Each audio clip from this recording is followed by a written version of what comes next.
इस वीडियो में मंगल के कार्य तत्व के बारे में डिटेल में जानने का प्रयास करेंगे। दोस्तों, मंगल मंगल मीन्स लाल ग्रह। ओके, लाल ग्रह है। तो लाल ग्रह से सिंबॉलिक रिप्रेजेंटेशन अगर देखेंगे तो क्या क्या प्रभाव देखने को मिलेगा जातक के अंदर। तो एक तो लाल ग्रह, लाल रंग जो होता है, जो अगर आप मंगल की सतह पर देखेंगे तो आयरन ऑक्साइड, जो कि लोहा की भरपूर मात्रा पाई जाती है, आयरन ऑक्साइड। इसीलिए मंगल जो है दोस्तों आयरन को दर्शाता है। एंड आयरन क्या होता है? Blood, red blood cell. तो आपके जो ब्लड के अंदर जो रेड वाला जो पार्ट है, जो आरबीसी वाला जो पार्ट है, होमोग्लोबिन वाला जो पार्ट है, उसको दोस्तों मंगल रिप्रेजेंट करता है।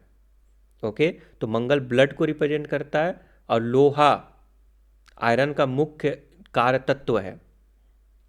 अगेन, रेड मीन्स ऊर्जा। मंगल ग्रह पर अक्सर ज्वालामुखी विस्फोट होते हैं, ऊंची पहाड़ें और घाटियां होती हैं। तो वो दोस्तों ऊर्जा, उग्रता, विस्फोट, विस्फोटक स्वभाव, बल और साहस का प्रतीक माना जाता है। तो एस्ट्रोलॉजी में जो मंगल का कार्य तत्व होते हैं वो होता है ऊर्जा, एनर्जी, हाई एनर्जी। मंगल मीन्स हाई एनर्जी। ओके, तो मंगल मीन्स क्योंकि हाई एनर्जी होता है, वैसे लोग बहुत साहसी होते हैं, लड़ाई झगड़ा भी करने में अगर बात की जाए तो आतुर रहते हैं। तो इसको भी दोस्तों मंगल रिप्रेजेंट करता है। और मसल, मसल को भी मंगल रिप्रेजेंट करता है, मांसपेशियों को। ओके, और एनर्जी, हाई एनर्जी, ऊर्जावान आपको बनाता है। साहस, वीरता, आत्मविश्वास, आत्मबल, अहंकार, आवेगपूर्ण क्रोध, ये सब का प्रतीक, क्रोध का प्रतीक, एंगर का प्रतीक है दोस्तों मंगल। रिलेशन की बात करें तो आपके छोटे भाई बहन को दर्शाता है, स्पेशली भाई को, छोटा भाई। युद्ध और सैनिक को, कमांडर इन चीफ। मंगल को कमांडर इन चीफ बोला गया है। ओके, कमांडर इन चीफ से संबंधित सैनिक नेतृत्व से संबंधित किया गया है। तो मंगल मीन्स कमांडर इन चीफ, आपका छोटा भाई, छोटा भाई बहन दोनों को देखते हैं, विशेषकर भाई को देखते हैं। युद्ध, सैनिक, अहंकार। ठीक है, वेल्थ की बात करें तो भूमि। दोस्तों वेल्थ की बात करें तो इसका मतलब होता है भूमि, राइट। वो भूमि को प्रदर्शित करता है, जमीन। अगर आप जगह ज़मीन से रिलेटेड काम करते हैं तो बहुत अच्छा माना जाता है। क्यों? क्योंकि दोस्तों जियोलॉजिकल एक्टिविटीज़ मंगल ग्रह पे होती है।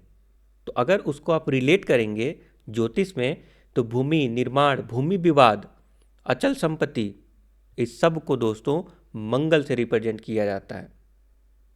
ओके, अगर युद्ध करना हुआ, अगर मंडेन एस्ट्रोलॉजी की बात करें तो मंगल को युद्ध का कारक माना गया है। या वैसे लोग मांगलिक अगर होते हैं तो वैसे लोग ना युद्ध साहसी तो होते हैं, ठीक है, जाहिर सी बात है, क्योंकि युद्ध करने के लिए साहस की जरूरत होती है। तो युद्ध, आक्रमण, सैनिक, लड़ाई का कारक है।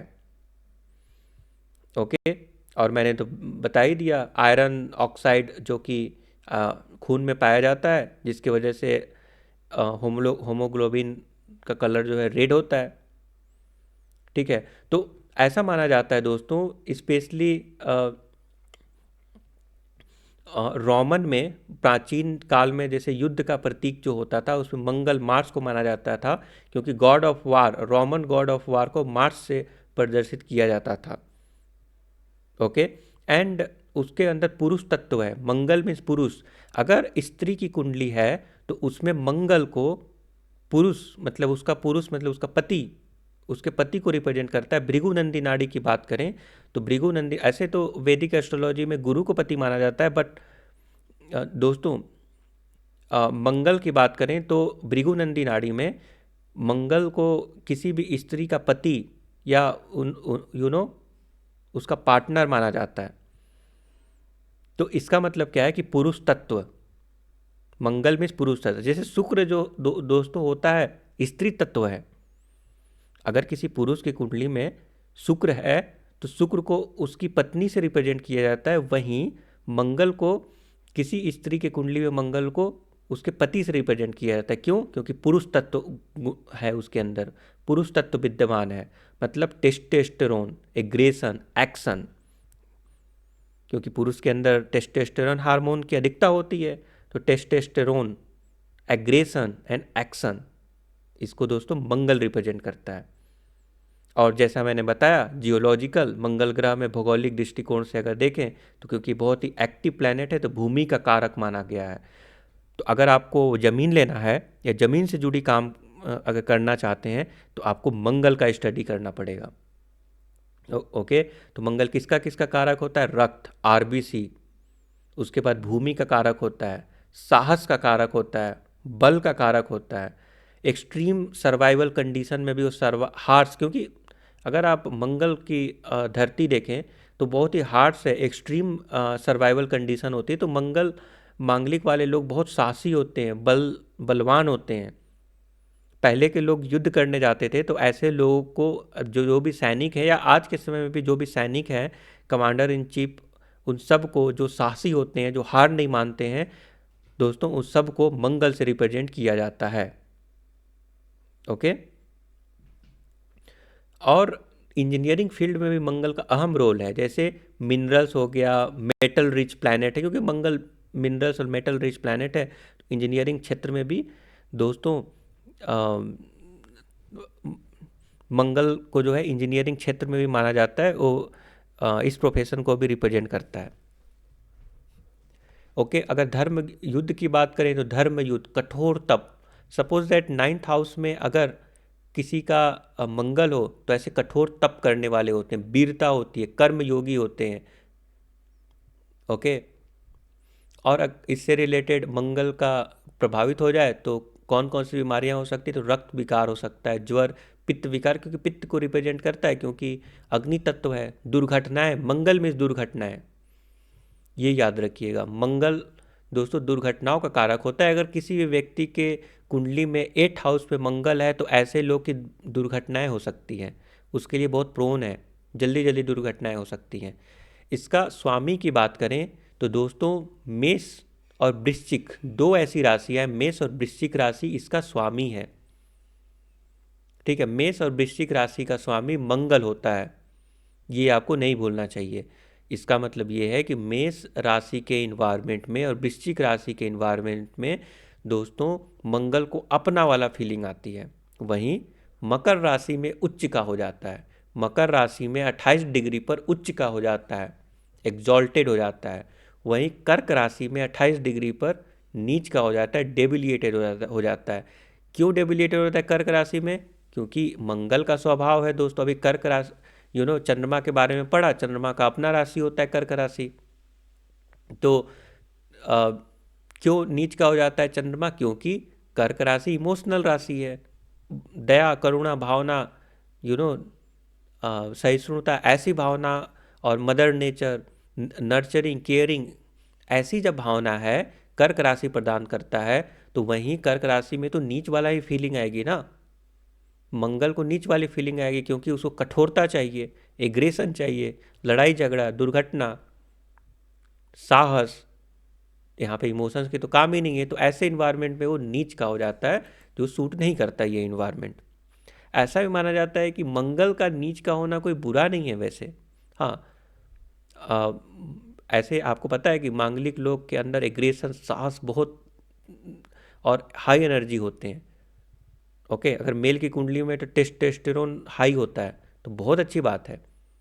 लेकिन कई बार क्या होता है, ऐसे लोग लड़ाई झगड़े और क्रिमिनल एक्टिविटीज़ में भी, सपोज मंगल के साथ राहु आ गया, मंगल के साथ अगर राहु अगर आ जाता है दोस्तों, शनि की भी दृष्टि पड़ रही है, और चंद्रमा एफ्लिक्टेड है, चंद्रमा बुरी तरह से एफ्लिक्टेड है, तो इस कंडीशन में ऐसे लोग जो है आपराधिक प्रवृत्ति के भी हो सकते हैं। तो इसीलिए दोस्तों मंगल का अच्छा होना इम्पोर्टेंट है। अगर अच्छा है तो आपके साहस के बल पर, आपके मेहनत के बल पे, डिटर्मिनेशन के बल पे आप बहुत कुछ हासिल कर सकते हैं, ये तो अच्छा होता है। बट कर्क राशि में मंगल का होना उतना बुरा भी, मतलब जातक के हिसाब से देखें तो उतना बुरा भी नहीं होता है, क्योंकि आज के डेट में एग्रेशन की वैसा कुछ ज़रूरत है नहीं, जैसे लड़ाई झगड़ा करना। डिपेंड करता है कि आप किस प्रोफेशन में अगर आप सपोज सेना में जाना चाहते हैं, एथलीट बनना चाहते हैं, अगर सपोज क्रिकेटर बनना चाहते हैं या स्पोर्ट्स में जाना चाहते हैं, तो वहाँ पे तो मंगल की ज़रूरत है। फिर तो मंगल की एनर्जी, हाई एनर्जी काम आ जाएगी। ओके, तो डिपेंड करता है आप कौन से क्षेत्र में काम करते हैं, कहाँ पे मंगल की एनर्जी की ज़रूरत है। तो मंगल की मूल मूल त्रिकोण राशि है 0 से 12 डिग्री मेष राशि। ठीक है, अगर नवमांश में भी मंगल जिस राशि में है, लग्न चार्ट में भी अगर उसी राशि में होता है, तो ऐसे कंडीशन में उसे वर्गोत्तम माना जाता है। ओके, और वर्गोत्तम होने के वजह से ऐसे लोग जो है मंगल को एक विशेष बल मिल जाता है। दिशा की बात करें, डायरेक्शन की बात करें, तो दक्षिण दिशा को रिप्रेजेंट करता है। दोस्तों दिशा इंपॉर्टेंट है। दिशा भी हर एक प्लैनेट के साथ दिशा भी आपको याद करते जाइए, क्योंकि आने वाले समय में जब प्रिडिक्शंस करेंगे तो आपको जो है इसके बारे में पता रहेगा, दिशा के बारे में पता रहेगा, तो आप काफ़ी कुछ चीज़ें बता सकते हैं जो कि स्पेशली वास्तुशास्त्र जब अध्ययन करेंगे। ओके, एस्ट्रो वास्तु जिसको बोलते हैं, एस्ट्रोलॉजी का कम्बिनेशन अगर वास्तुशास्त्र से करेंगे तो वहाँ पे दिशा की ज़रूरत पड़ेगी आपको। अगेन नक्षत्र की बात करें तो मृगशिरा, चित्रा और धनिष्ठा। मृगशिरा, चित्रा और धनिष्ठा नक्षत्र का स्वामी मंगल होता है। ये भी इम्पॉर्टेंट है। हर एक राशि, कौन सा राशि किस प्लैनेट को बिलोंग करता है, ये भी जानना जरूरी है। तो मृगशिरा, चित्रा और धनिष्ठा इसके नक्षत्र हैं। अगेन अग्नि तत्व, फायर एलिमेंट है। अगर मंगल दोस्तों फर्स्ट हाउस में है तो ऐसा माना जाता है कि ऐसे लोगों पे ना चोट की निशान हुई, क्योंकि एक्सीडेंट दुर्घटनाओं का भी कारक होता है, चोट का भी कारक होता है। ठीक है, तो ऐसे लोगों की ना सर के ऊपर कट के निशान हो सकते हैं, क्योंकि फर्स्ट हाउस जो है आपके हेड को भी दर्शाता है, तो वहाँ पे हो सकते हैं। और अगर मंगल, ऐसे लोग मांगलिक भी होंगे, जाहिर सी बात है, अगर मंगल 8 हाउस में है तो दुर्घटनाओं के लिए प्रोन होते हैं। अगर मंगल 6 हाउस में है तो दोस्तों ऐसे लोग जो है शत्रुहंता योग बन जाता है। शत्रुहंता योग बनने की वजह से ये बहुत शुभ और अच्छा माना जाता है, और शत्रु जो है टिक नहीं पाते, क्योंकि बहुत एनर्जी होती है, बहुत सारी एनर्जी होती है। जैसे अगर राहु बैठा हुआ है तो राहु भी शत्रुहंता योग बनाता है, शनि भी शत्रुहंता योग बनाता है, बट मंगल जब शत्रुहंता योग बनाता है तो शत्रुओं को टिकने नहीं देता, सामने से वार करता है। राहु जो है बहुत ही मिस्टेरियस, अगर राहु है तो 6 हाउस में है तो आप शत्रुहंता योग ऐसे बनाएंगे कि शत्रु को टिकने नहीं देंगे, उन शत्रु को पता नहीं चलेगा अगला आप अगला प्रहार कैसे होगा, आपके मन में क्या चल रहा है वो अंदाज़ा नहीं लगा पाएंगे। अगर शनि है तो दोस्तों शनि कर्म का प्रतीक होता है।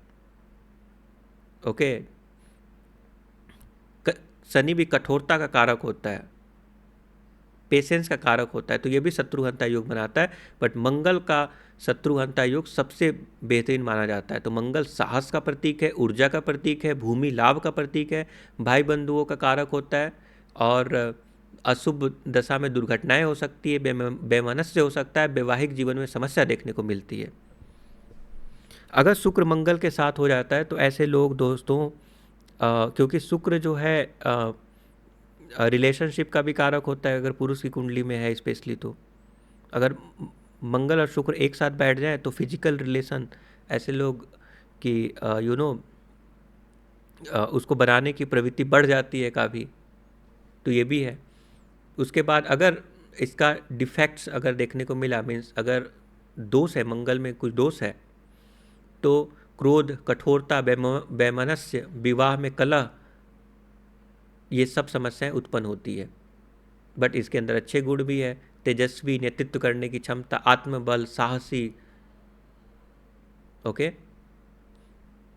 तो दोस्तों इसलिए जो है मंगल इम्पॉर्टेंट है, और मंगल आपके अंदर जो ऊर्जा है, जो एनर्जी है, सब मंगल की वजह से आ रहा है।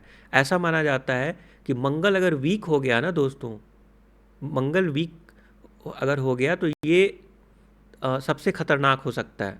और वीक जैसे कर्क राशि में अगर वीक है तो इट्स नॉट दैट मच खतरनाक, अगर उस फील्ड में नहीं है तो, जहाँ पे एनर्जी की ज़रूरत नहीं है।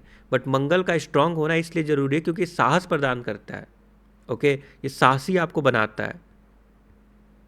आप सपोज दैट हर छोटी छोटी बातों पे क्या होता है कि आप लड़ाई झगड़े, अगर मंगल कर्क राशि में तो ऐसे लोग लड़ाई झगड़े से बचते हैं, वो तो अच्छी बात है। बट एक्शन लेने की भी कैपेबिलिटी होनी चाहिए। जो ऊर्जा होती है वो मंगल के तरफ से आता है। ओके, तो अगर क्यों इम्पोर्टेंट है मंगल, इसलिए मैं बताने की कोशिश कर रहा हूँ कि अगर इंसान जीवित है तो इसीलिए जीवित है क्योंकि वो साहसी है, साहस है। अगर साहस और एनर्जी की कमी हो जाएगी तो ऐसे लोग की मृत्यु हो सकती है। तो मंगल उसका कारक हो जाता है, मंगल डेथ का भी कारक हो जाता है कई बार, क्योंकि जब एनर्जी, जिसके अंदर एनर्जी है, हाई एनर्जी है, डिटर्मिनेशन है, ओके, साहस है, तब तक उसे कुछ नहीं हो सकता, ऐसा माना जाता है। तो आई होप कि आपको समझ में आ गया मंगल के कार्य तत्व के बारे में। आने वाले समय में दोस्तों नेक्स्ट वीडियो शुक्र पे हम लोग बात करेंगे, उसके बारे में डिस्कस करेंगे।